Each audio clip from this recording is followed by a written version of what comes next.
বৃষ্টির দিনে খিচুড়ি আর গরুর মাংস খেতে অনেক বেশি মজা লাগে, সাথে যদি থাকে ডিম ভাজা, ভর্তা অথবা কোনো চপ। আসসালামু আলাইকুম সুপ্রিয় দর্শক, সবাই কেমন আছেন? আশা করি আল্লাহর রহমতে সবাই অনেক ভালো আছেন। আজ খিচুড়ি গরুর মাংস রান্না করব, আর সাথে থাকবে মাছের চপ। গরুর মাংস বেশিরভাগ সময় আমি হাত দিয়ে মেখে রান্না করি। আজও আর ব্যতিক্রম নয়।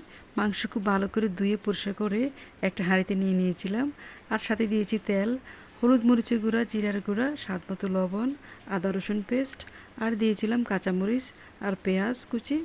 এখন খুব ভালো করে সব মশলা মেখে নিচ্ছি। এলাচি, দারুচিনি, তেজপাতাও দিয়েছিলাম।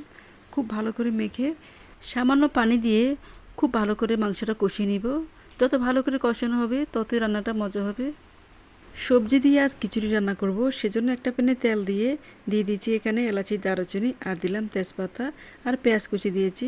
যখন সব কিছু একদম ব্রাউন কালার হয়ে গেছে তখন দিয়ে দিলাম এখানে আগে থেকে ধুয়ে রাখা পোলাও চাল আর মসুর ডাল।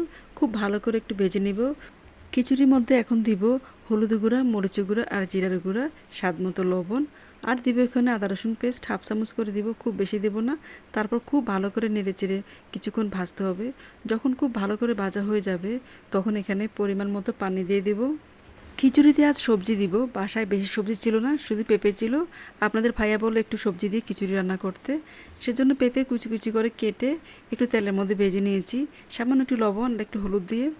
যে কোনো খিচুড়ি রান্না করার সময় যদি সবজি দেওয়া হয় তাহলে সবজিটা একটু তেলে ভেজে তারপর রান্না করলে সেই খিচুড়িটা খেতে অনেক বেশি মজা লাগে।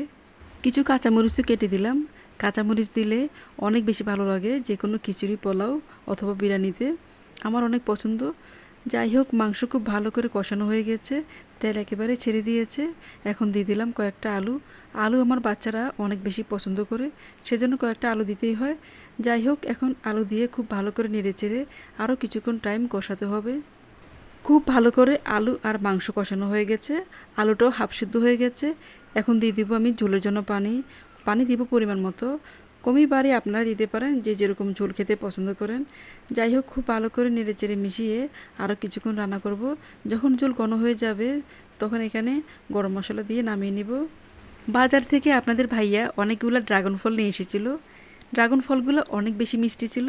এখন কেটে নিয়েছি, সবাই মিলে খাচ্ছি। বাচ্চারা অনেক বেশি পছন্দ করে, আপনাদের ভাইয়ারও অনেক বেশি পছন্দ। যাই হোক, খুব ভালো লাগলো ড্রাগন ফলগুলো। খিচুড়িতে বলক চলে এসেছে। এ পর্যায়ে চুলার হিট একদম কমিয়ে রাখবো। খুব ভালো করে নেড়ে চেড়ে ঢাকনা দিয়ে রান্না করে নিব। আর বেশি টাইম লাগবে না, খুবই তাড়াতাড়ি হয়ে যাবে। যে কোনো পোলাও, খিচুড়ি, বিরিয়ানিতে চপ দিয়ে খেতে অনেক বেশি ভালো লাগে। খিচুড়ির সাথে ডিম ভাজা অথবা ভর্তা হলে তো কোনো কথাই নেই, অনেক বেশি ভালো লাগে। যাই হোক, আজ বানাচ্ছি মাছের চপ। চপগুলো আমি আগে বানিয়ে রেখেছিলাম, এগুলো এখন ভেজে নিচ্ছি। অনেক বেশি মজা হয়েছিল মাছের এই চপগুলো।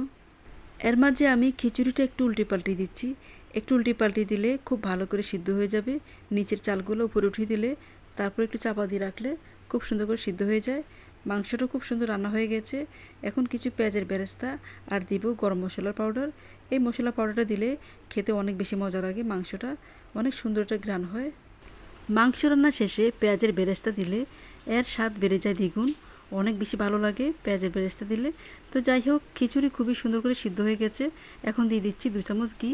ঘি দিলে খিচুড়ির স্বাদ দ্বিগুণ বেড়ে যাবে, অনেক ভালো লাগবে। আমার বাসার সবাই অনেক বেশি পছন্দ করে। তো যাই হোক, এখন দিয়ে দিচ্ছি পেঁয়াজের বেরেস্তা।